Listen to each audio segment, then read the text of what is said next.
Asalaamu calaykum waraxmatullahi wabarakaatu. Kusoo dhawaada koorsada cryptocurrency. Marka koowaad waxaan isleegi doonaa waa maxay cryptocurrency. Talabaad aan isleegi doonaa waa maxay blockchain. Ta saddexaad waxa weyn halkee laga maalgashadaa. Afar waa maxay harista iyo faa'iidadiisa. Shan sideed u maalgashan kartaa. Lix sidee loo doortaa coin fiican iyo ta ugu dambeysa sidee lacag uga samayn kartaa suuqa cryptocurrency. Ta koowaad aan isleegi doonaa dadkuna ay marar fara badan maqlaan cryptocurrency mana oga waxa ay tahay suuqan. haddaba marka koowaad waxa weyn cryptocurrency waa maxay cryptocurrency waxa weyn waa suuq digital ah waa wax ku daabacan internetka dhexdeeda taas oo loogu talagalay in ay u dhaqanto sidii lacagta iyo sidii nooc lacag bixin oo kala iyo siyaabo kala duwan inta halkaa waan ka tegay iyo siyaabooyin kala duwan taas oo ka baxsan xakameynta qof koox dowlad ama bank taas oo lagu daabaco blockchain-ta macnaheedu maxay tahay af Soomaaliya fudud haddaan ku sharaxo suuqa cryptocurrency waa suuq ka dhex dhisan internetka kaasoo ka madax bannaan in ay dowlad qof koox ay maamusho suuqan haddaba wuu ka madax bannaan yahay oo suuqan waxaa lagu leeyahay wuxuu ku dhex jiraa internetka ma ahan midaad qabatid oo physical gacantaada aad ku dhex qaban karisid maahan marka suuqani waxaa lagu dhex daabacaa blockchain-ta suuqan waad maalgashan karaysaa lacag ayaad ka saaran karaysaa lacag ayaad gashan karaysaa suuqanina waxa uu furan yahay 24 saacadood 7 cishada macnaheedu waxay tahay suuqan waxaad ka ganacsan karaysaa isniin ilaa iyo axad fasax ayaad u tahay waqtigaad awoodid inaad suuqan aad maalgashan karaysid lacagna ka samayn karaysid talabaadan baran doono waa maxay blockchain waxaan soo maqalnay in suuqan lagu daabaco blockchain-ta blockchain maxaa tahay muxuu yahay blockchain haddaba waxa weeyaan waa goob lagu daabaco waxa suuqa cryptocurrency ka dhexdhaca laga soo bilaabo qofkii ugu horreeyay ee coin iibsada iyo cid walba oo lahaanshiyihiisa yeelata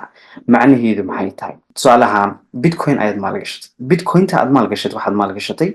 maanta adigoo ah cabdi haddaba halkee lagu qoraya halkee lagu daabacay ciddii maalgashatay waqtigii ay maalgashatay waxaa lagu dhex daabacayaa blockchain-ta blockchain-tu af Soomaali ahaan markaan si yaroo fudud u sharaxo waxa weyn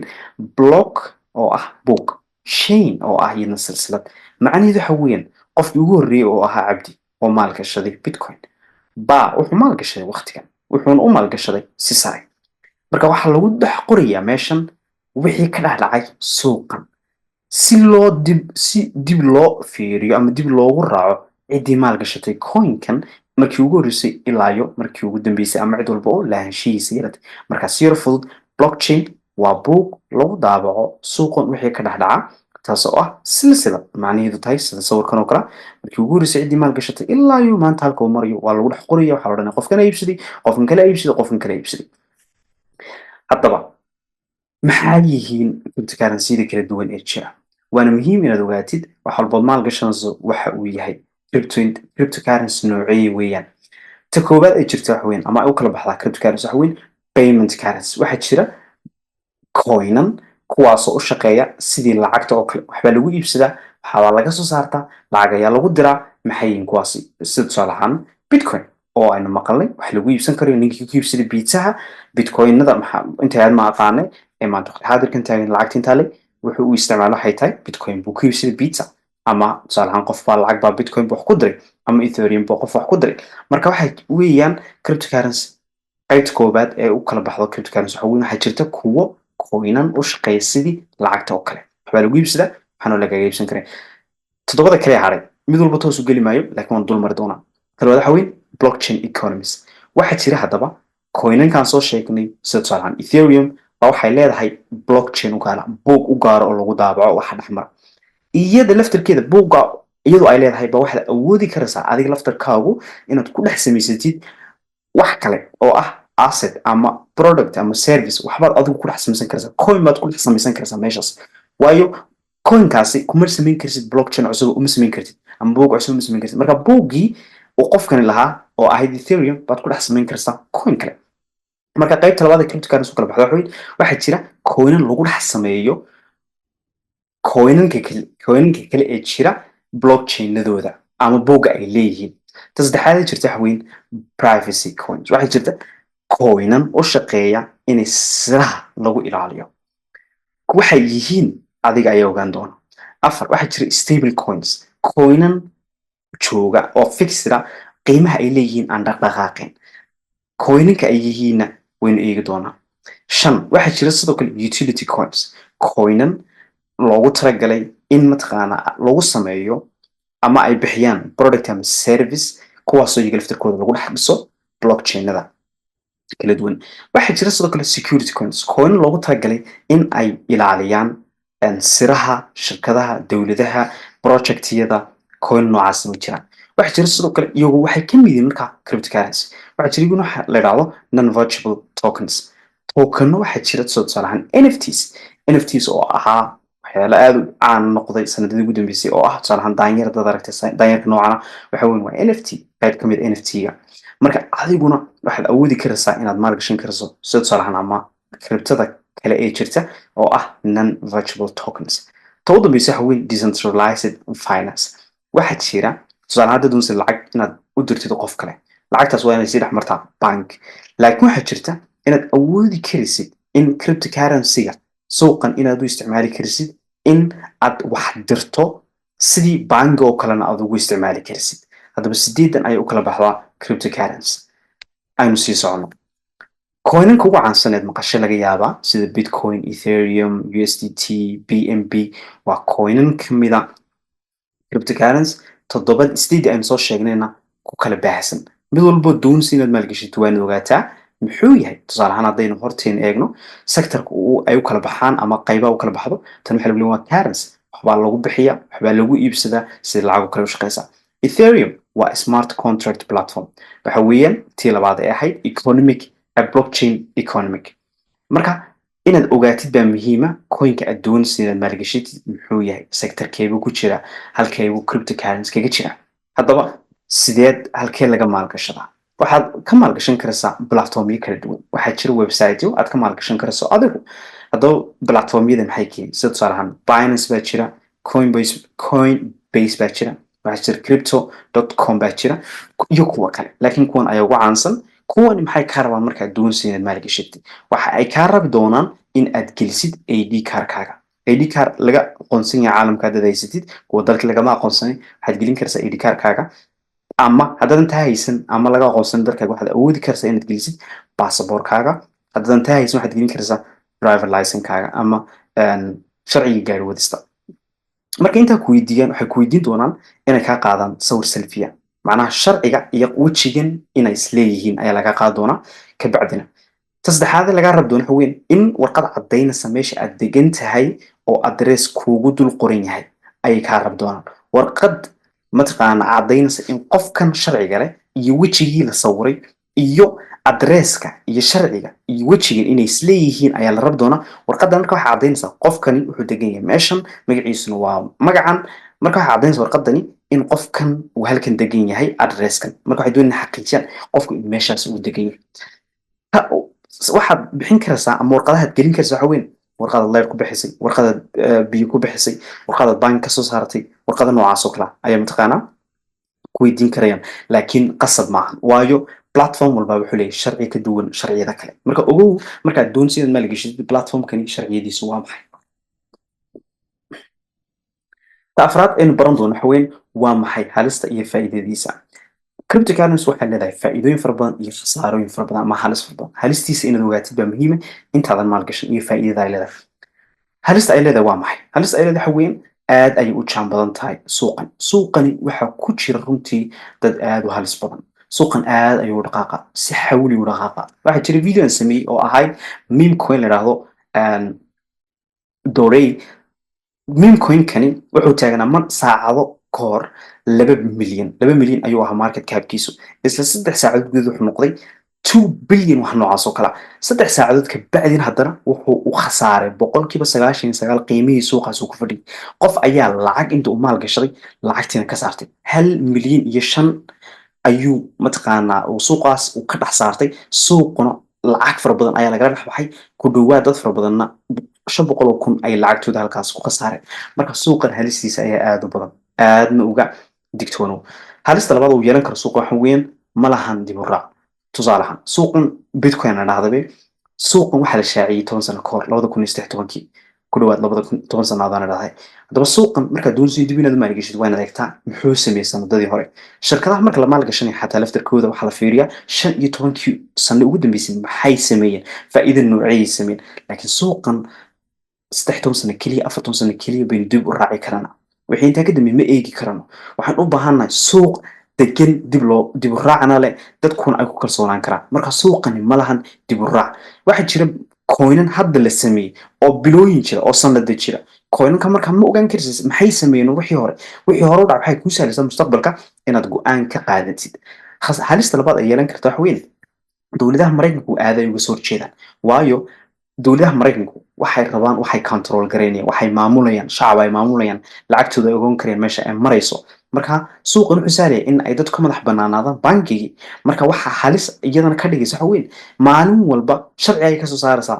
dowladaha maraykanku maalin walba waxay leeyihiin sidan weeyaan maalin walba waa sidan waayo waxay leeyihiin suuqani halistiisa badan tuugo ayaa ku dhex jirta lacagaha meesha dhex maraya waxa weyn burcadbadeed baa leh maxay baa leh macnaha waa la caayaya marka waa inaad ogaatid adigu in halista noocana ay leedahayna saamaynta ay ku yeelan kartaan waxa weyn dowladda maraykanku aad ay saameyn ugu leedahay suuqada faa'iidooyinka haddaba ay leedahay waa maxay faa'iidooyinka ay leedahay waxa weyn suuqan dala fara badan ayaa 2030 aqbali doona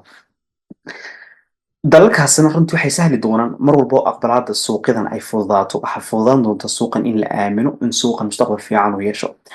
faa'iidada saddexaad uu leeyahay suuqan waxa weyn dowladaha ayaa hadda maalgashanaya sida tusaale ahaan waxaan arkayay Germanka oo maalgashanaya lacag aad u fara badan ku maalgashanaya suuqa cryptocurrency dowladuhu xataa kuu sheegi maayo laakiin way maalgashanayaan si hoosana faa'iidada saddexaad uu suuqan yeelan doono waxa weyn waxay caawinaysaa technology faa'iidada leedahay suuqan waxa weyn waxay caawinaysaa technology-gu maadaama uu mar walba horumar weyn sameynayo ku tiirsanaanshaha technology-ga inagu aynu ku tiirsanahay marba markas dambeysa ay aad u sii badanayso blockchain-ku wuxuu caawin doonaa in waxyaalo fara badan technology-ga mataqaana ay lagu dhex sameeyo taasoo tusaale ahaan imika tusaale ahaan hadda doonaysid in concert aad ka qayb geshid oo wax dhacayaan event ama xaflad oo kale waxa ay sahli karaysaa blockchain-ku wuxuu sahli karayaa in xafladii isagoo gurigiisa qofku iska joogo intuu gashado maxaa la dhahdaa bahalkii muxuu 3D inuu gashado muraayadii intuu gashado kabacdina uu halkaa kala socon karayo wixii ka dhex dhacay concertigaas ama xafladaas isagoo aan tegin marka waxyaalo fara badan ay sahli karaysaa ama ay ka caawin kartaa oo ay faa'iido leedahay suuqa cryptocurrency shayga shanaad ee daawan doona waxa weeyaan sideed u maalgashan kartaa suuqan haddaba waxaan kusoo diyaariyey laba shay labada shay waxa weeyaan in lacagtaada aad ku maalgashan karsid adigoo isticmaalaya idir oo lacagtaada aad mataqaanaa idir intaad kala soo dhex baxdid aad mataqaanaa ku dirsan karsid Binance-ga amase sidoo kale waxaan kuu diyaariyey video jiray sida lacagta loogu soo saaro Binance-ga oo anigu diyaariyey videoga haddaba halkan waan kuusoo dhigi doonaa YouTube channelkeenu ku jira ka daawa ayaan ku leeyahay haddaad gaar ahaan qurbaha ku nooshahayna videoga runtii aad ayuu ku anfici doonaa waayo tusaale ahaan anu magaaladan ku noolahay ama dalka ku noolahay waxaa ii sahlanaan weyday in mataqaanaa cafwan in waxaa ii sahlanaan weyday in mataqaanaa aan lacagtii aan kala soo dhex saarto Binance-ga aan isticmaalay kaarkayga suurtagal way noqon weyday marka waxaan ku khasbanaaday inaan doonto sariflayaasha B2B inaan lacagteeda kasoo dhex saarto marka waxaad awoodi karaysaa inaad isticmaashid B2B inaad lacag ku shuban karsid ood ku maalgashan karsid ama lacagtaada kasoo saaran karsid marka videogan waxaan kugula talinayaa inaad daawatid sidoo kale waxaa jira haddaad dalkii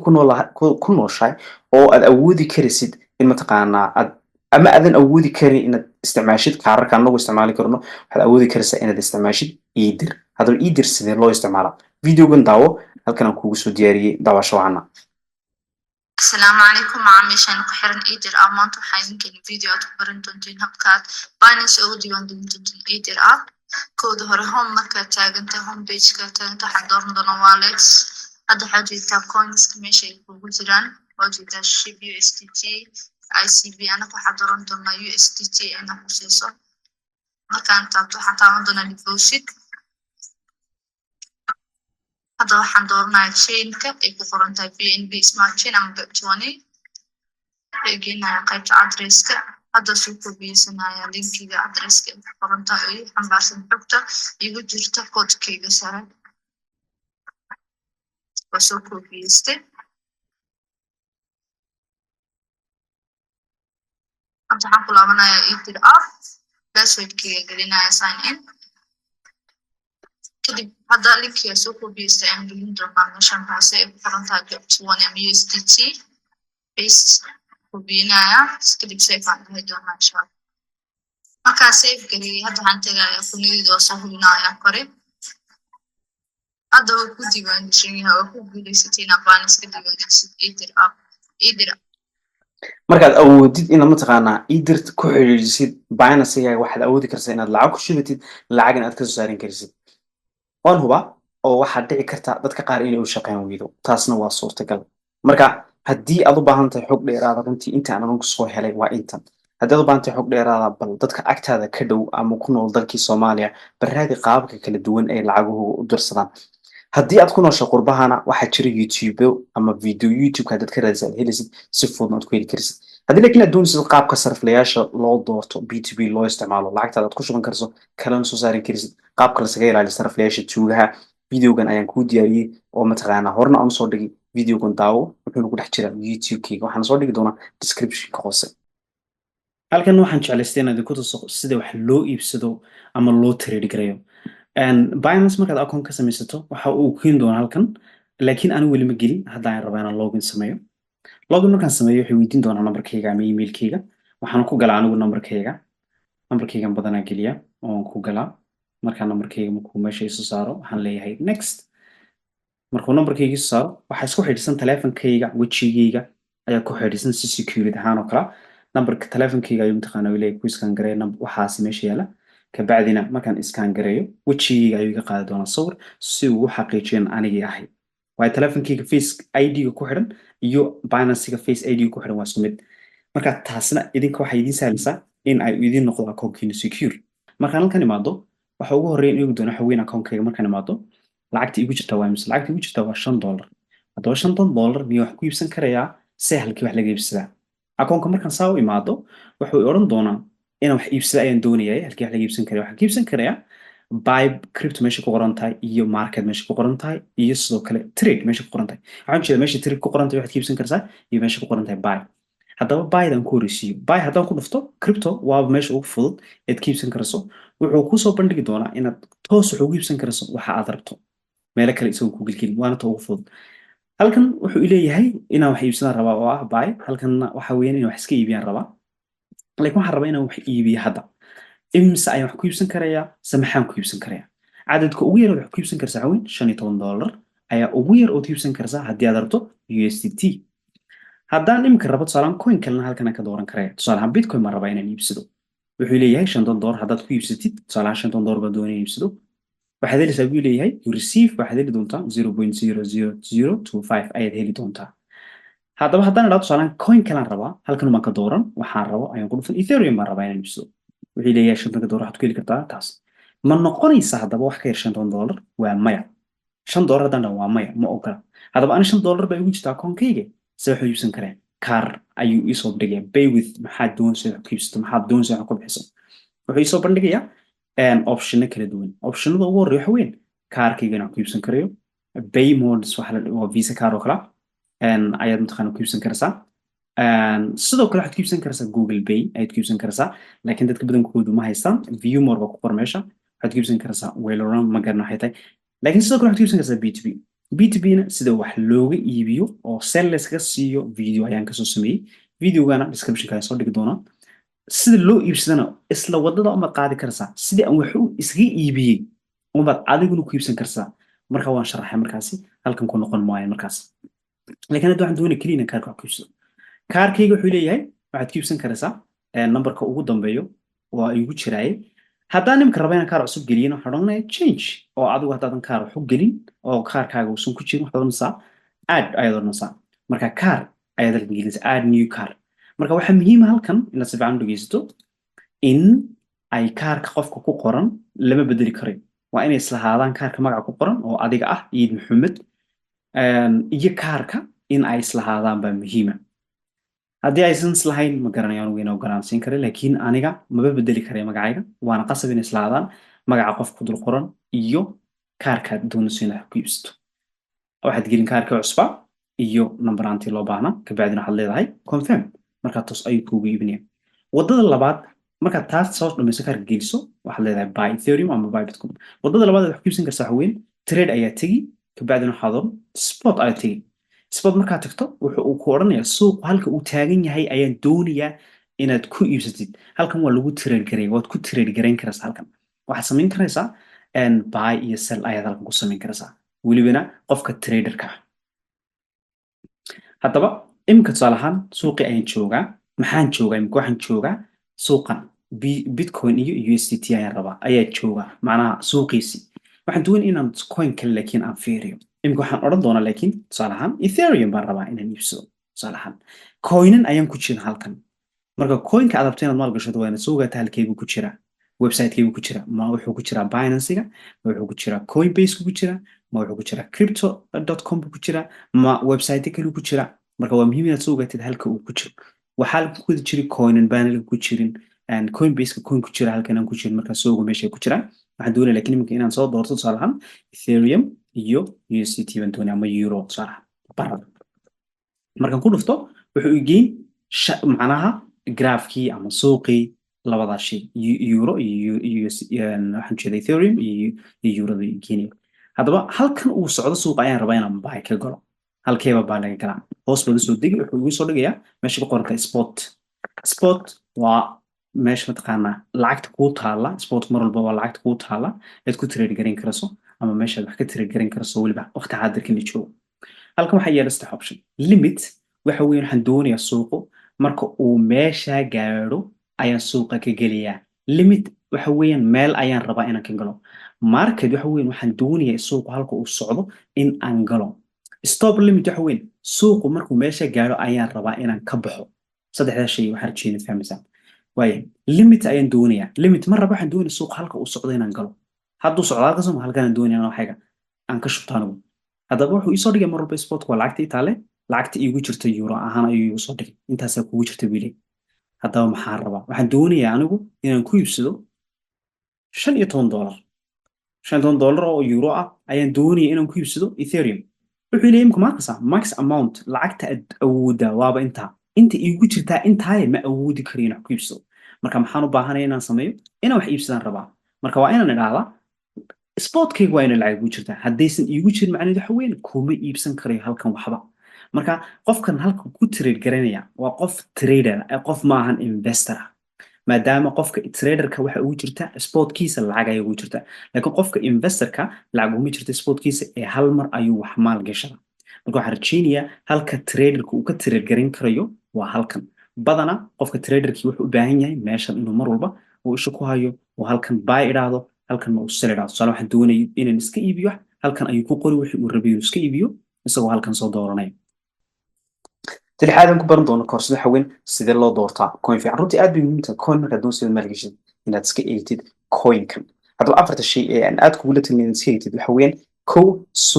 سوق وينان تيسا ماركت كاب كيسا سوقا أما كوين كان دربتين المالجيش ماركت كاب كيس وإمس أيال الفناء مروا البو ماركت كاب سوق وآذو في عناضو حيكو سهل دون ذا إن فكرة مستقبلية أن أتكيسد كوين كان ميهي كوين لحيسين coin dadku ay rabaan marka waxa ay ku sahli doontaa coin walba wuxuu leeyahay market cap ayuu leeyahay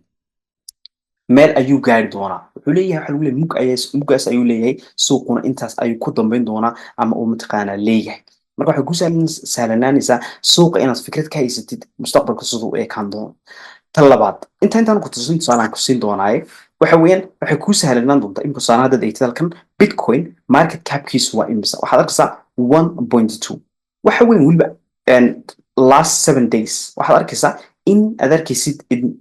uu leeyahay market cap ah bitcoin macnaha qiimaha ay ku fadhida ee la aaminsan yahay bitcoin 7 cisho ugu dambeysay waa imisa waxa la aaminsan yahay in qiimahaan ay ku fadhido 1.2 trillion marka suuqan dad fara badan ayaa aad u maalgashanaya mustaqbal fiican ayuu leeyahay baa lagu leeyahay kaalinta koowaadna uu ku jiraa marka waxaa muhiim inaad eegtid coin markaad doonaysid maalgashid market capkiisu waa imisa aan ku noqono talabaad muhiima inaad ogaatid waxa weyn volatility-ga suuqa jaamka uu leeyahay markaad waliba gaar ahaan doonaysid maalgashid waan iska fiirsaa suuqan jaam ma leeyahay suuqan ma socda dhaqaaq ma leeyahay sare miyuu u socdo hoos miyuu u socdo waxaa ku sahlanaan doonta marka in suuqa aad fahantid oo mataqaana aduguna suuqa aad ku maalgashatid coin dhaqaaq leh ma baahnid meel taagan ama meel aysan cili ku jirin inaad iska tiraahdo ha lacagteeda hooya marka haddii aad ogaatid suuqu inuu jaam leeyahay waxaa kuu fududaanaysa suuqu inuu dhaqaaq ku yeesho lacagaad ka samaysid tusaale ahaan haddaynu eegno bitcoin 24 saacadood ugu dambeysay suuqu jam ayuu lahaa number 1 ayayna ku jirtay waxayna lahayd sidaas leeg 44 bilyan oo lacag ah oo dollar baa dhex marisay suuqan bitcointa oo dadku maalgashadeen marka waxaa halkaa aad ka arkaysaa in suuqan uu jam leeyahay uu dhaqaaq leeyahay haddaad tusaale ahaan eegtid tusaale ahaan stadium waaba intii ugu sarreysay haddaad kuwa kale eegtid qaar baysan lacagiba dad aysan maalgashanayn oo intaasoo milyan iyo wax yaroo lacag yaroo naqan ay ku jirta marka suuqu mar walba lacagtiisu badan tahay dhex maraysa suuqa dhaqaaqiisa ayaa aad u badan intaana waa muhiim inaad ogaatid ta saddexaad ee muhiim inaad ogaatid kahor intaada maalgashan weliba si aad u doortid coin fiican waxa weeyaan amniga coinkan aad rabtid inaad maalgashid secure ma yahay dadkii sameeyey projectkan ama coinkani si fiican ma loo adkeeyey mise inta la maalgashado unbay dad dhici doonaan coinkan waayo cryptocurrency suuqiisu waxa weeye weliba dowladuhu sababta ugu doodayaan inay halis badan tahay suuqa cryptocurrency waxa weeye waxay leeyihiin lacaga fara badan baa lagu dhacaa waxaan secure maahan nabad ma ahan sida bangiyada maahan lahubo lacagtaada inaad helisid ma ahan marka waa muhiim inaad ogaatid secure ma yahay coinka aad rabtid inaad maalgashatid projectigaad markaad doonaysid inaad maalgashatid si fiican u baadh xogtiisa waad heli doontaa securekiisa iyo nabadiisa in mataqaan suuqani coinkani uu adeeg yahay si fiicanna loo dhisay ta u dambeysa waxa weyn isticmaalkiisa use casekiisa sababta ule waxa weyn mar walbaad ogaatid sababta coinkan ama waxa uu mataqaanaa uu loo isticmaali karo markaad ogaatid waxa ku salaalanaysa mustaqbal inaad ka haysatid fikir tusaale ahaan haddaad aragtid coin lagu leeyahay waxa loo isticmaali doonaa wuxuu xalin doonaa tusaale ahaan oo kale artificial intelligence ayuu ka caawin doonaa shayga waxaad ogaan karaysaa fikradda artificial intelligence ama faa'iidada ay u leedahay shacabkeena waqtigeena jooga maxay tahay markaad ogaatid isticmaalkiisana waxa ku salaalanaysa inaad ku kalsoonaatid shaygii marka ogow shaygan maxaa loo isticmaalaya tusaale ahaan haddaynu dib u eegno tusaale ahaan bitcoin maxaa loo isticmaala waxaa loo isticmaalaa currency lacag ayaa laisku weydaarsadaa waxbaad ku bixin karsaa waxbaad ku iibsanaysaa marka haddaynu eegno sababta ay bitcoin barunta waxa weyn dadku waxay diidan yihiin in mataqaana ay bangi dhex maraan inay wuxuudi helaan toddobadii maxaa la 24 saacadood toddobada cishaba waxay markaa sahlaysaa wixiiba inaad hore u helisid marka lacagihii waxa ay mataqaana ay kaga awood badatay bitcoin toddobada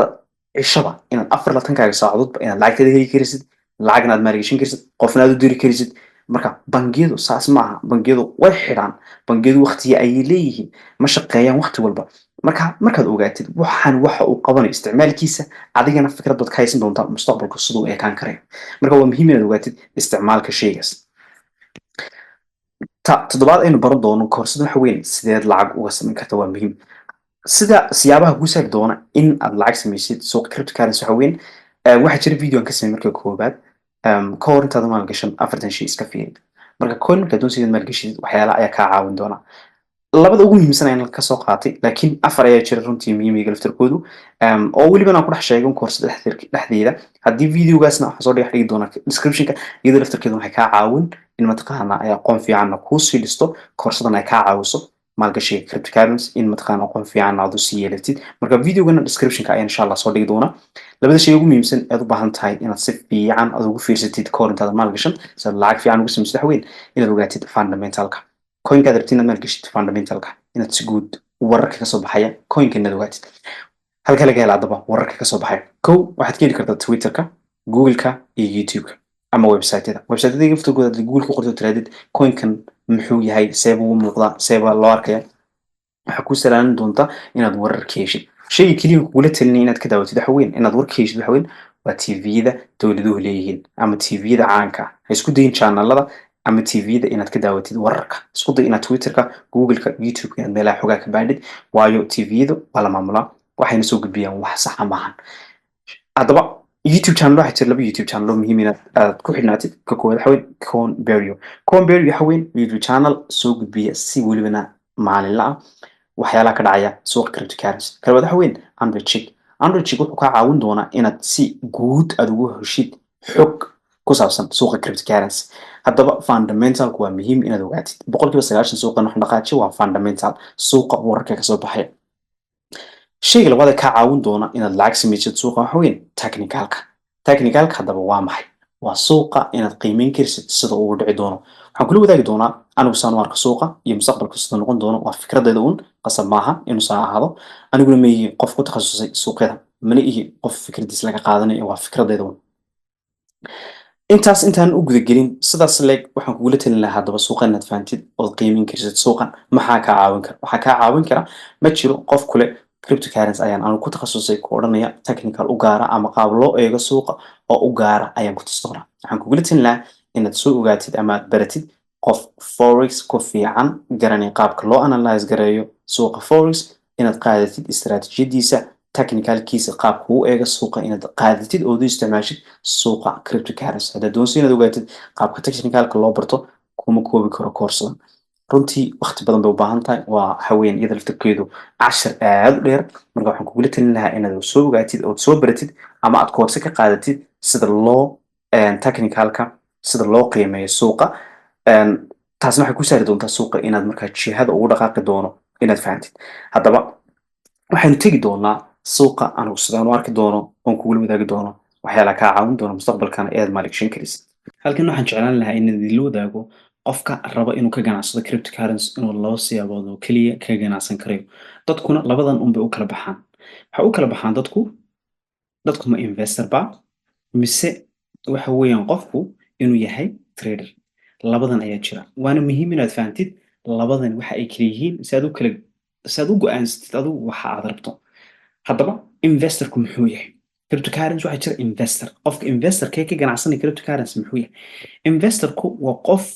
suuqa waqti dheer ku jira lacagtiisa ayuu shay ku maalgashan ama shilinba ku maalgashan kabacdina wuu ku dhaafi wixii dhacaya ha dhaco suuqu hoos ha usoo dhaco kor ha u kaco waxba kama gelin isagu suuqa u galay saas ayuu ku dhaafi waqti dheer ayuu suuqan ku jira qofka investorka waxaa laga rabaa ee saa waqtigaa dheer ku jira wuxa uu raadiyaa xog aad u fara badan wuxuu raadiyaa suuqu sanadada soo socda seebuu eekaan doonaa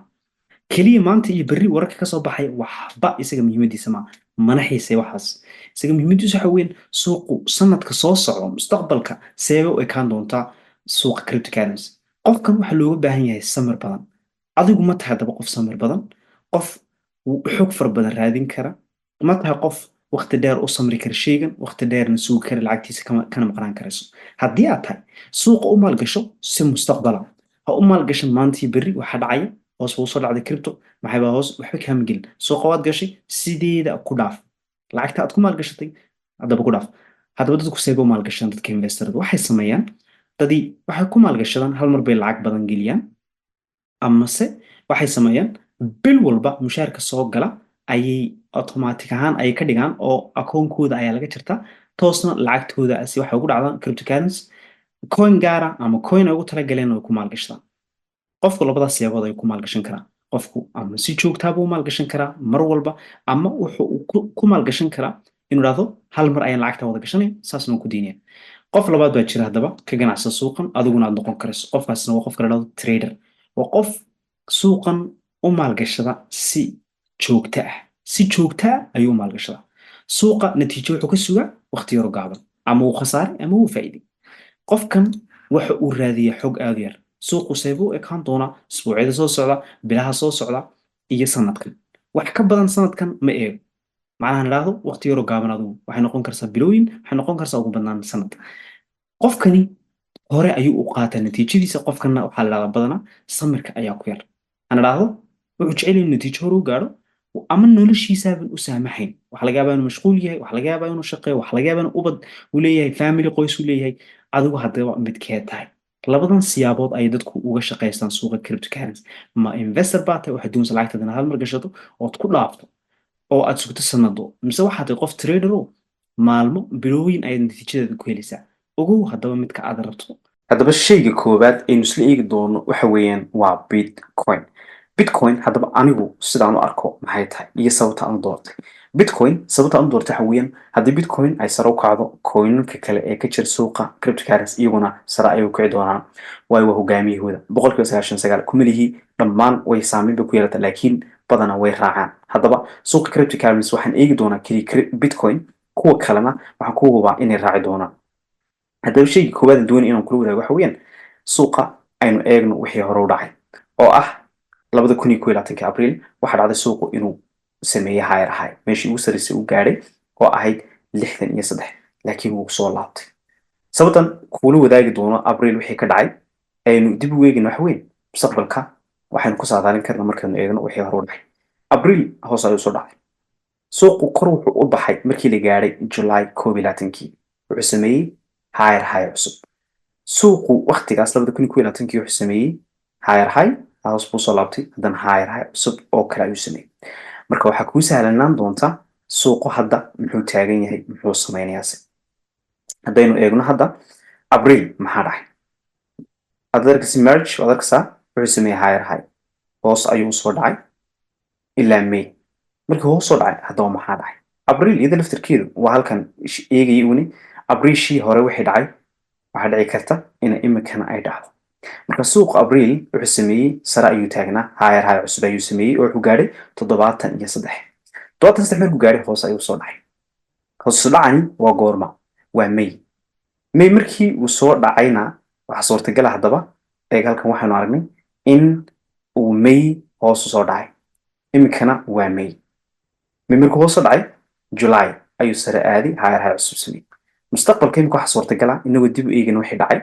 in uu higher high cusub sameeyo bishan ama bisha ku xigta oo ah imika bishan bilaabmaysa jeeda cafwan July. July waxa suurtagal ah inagoo eegin wixii dhacay in July ay sameyn karto higher high cusub. shayga labaad iyaduna aad u muhiim inaynu isla eegno waxa weyn RSI inagoo joogna daily chartiga bal waxaanu eegi doonaa RSI muxuu inoo sheegayaa maxaa hore u dhacay iyo maxaa dhici doona oo iyaduna caddayn ah in July uu suuqu uu sar u kici doono.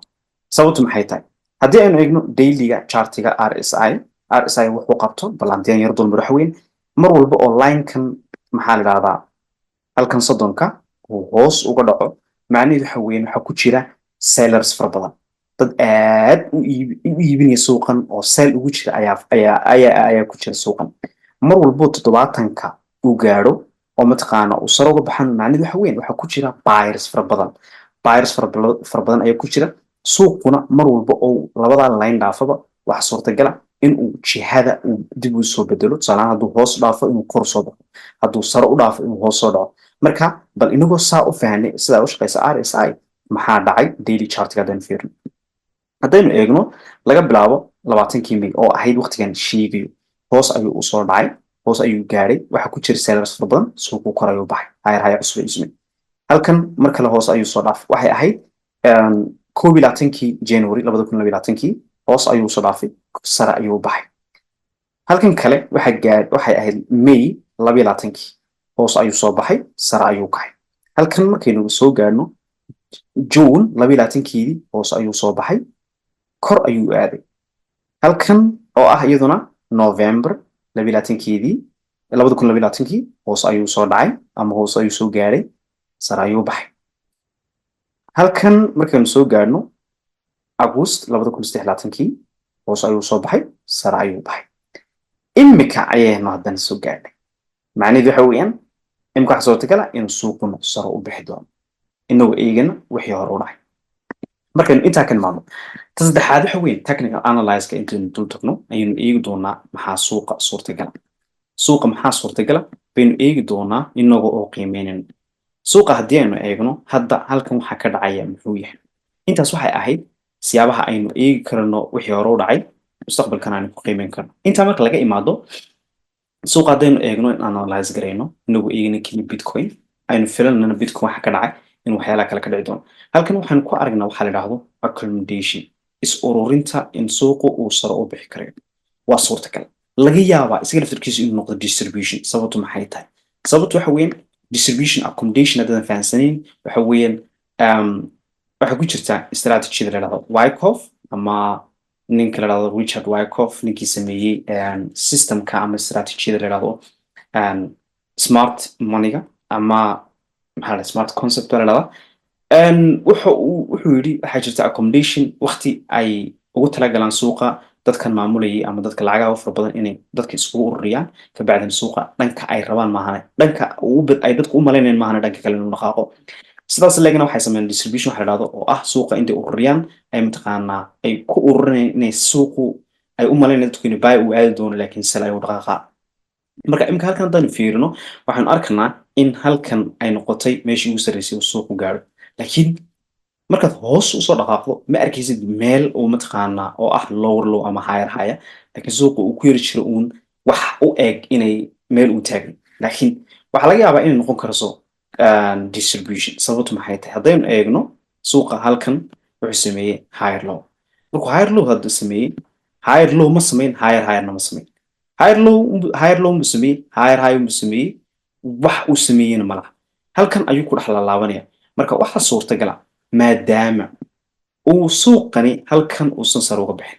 inay noqon karayso distribution waa suurtagal sababtu maxay tahay haddaynu eegno RSI wuxuu noo sheegay inay ku jiraan buyers aad u fara badan suuqan inay dad fara badan buy ugu jiraan waxa suurtagal marka in uu sell uu u dhici karo oo suuqu uu hoos u daadan karo taasna waxa aan malayn karay suuqan mar raba inaan ku degdego anu eegay waxyaalaha suuqa ka dhex dhacaya ama ka dhici doona suuqa waxaan jeclaan lahaa haddii uu suuqu soo gaari lahaa halkan oo ahayd halkii jebisay suuqan oo samaysay higher high sababtu maxay tahay bal aynu eegno suuqu wixii uu sameeyey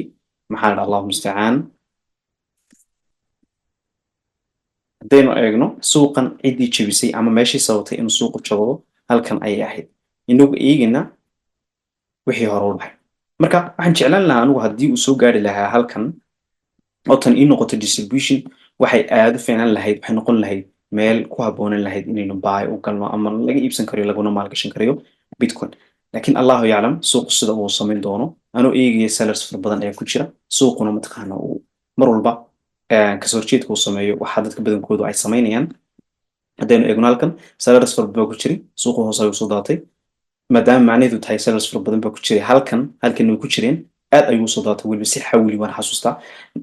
November bay ahayd oo kaasi November bay ahayd aad ayuu soo daatay weliba si lama filaan marka imikana sidaas laga ayaa dhacsa sababta darteed suuqu waxa suurtagala iyada laftirkeeda inuu suuqu hoos daato oo halkan soo gaaro waa saan jeclaan lahaa suuqu inuu halkan soo gaaro ka bacdina mataqaanaa oo buy u sii aado taasna waa suurtagalka labaadna waxa weeyaan suuqu haddaynu eegno suuqu wixii waagi hore dhacay oynu eegno in soo qabsano maxaa la dhahdaa Fibonacci suuqa halkan inuu sameeyo higher high cusub higher high gan uu sameeyo waxa sababtay tana sababtay marka tanta sababtay marka aynu ku soo qabsano Fibonacci-ga halkeebu ku soo laabashadu waxay noqotay 78 ama golden area-ga markii uu ku soo laabto 78 sare ayuu baxay wuxuuna sameeyay higher high cusub marka suurtagal waxa ah maadaama suuqu saa u dhaqaaqayo halkan markaynu ku qabsano marka vibka ama Fibonacci-ga oynu eegno halkan ayuu ka dhaqaaqay higher high cusub uu sameeyay waa kan halkee suurtagala inuu kusoo laabto waxaa suurtagala sidaas leeg inuu kusoo laaban karayo halkan oo ah 78 marka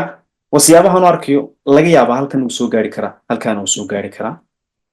allahu yaclam halkan uu soo gaari karaa halkan uu soo gaari karaa waynu eegi doonaa bal suuqu sida uu sin doono iyo siyaabaha uu noqon doono intaas ayaan kusoo gabagabeynaya koorsada cryptocurrency koorsada waxaan u sameeyey dad advanced dad beginner dad maxaa la dhaxaada waxaan rajeynayaa inaad aqoonta adiguna aad wuxuun ka fahantay suuqa cryptocurrency sida uu u shaqeeyo sida aad u maalgashan karayso halka aad ka maalgashan karayso iyo sidaas leeg sida lacag uga samayn karayso iyo sida coin fiican loo doortaba haddii uu jiro qof anfac u noqon karayso koorsadan la wadaagayaan ku leeyahay waa marka xigta waa anigoo iida waxaan leeyahay assalaamu calaykum waraxmatullaahi wabarakaatuh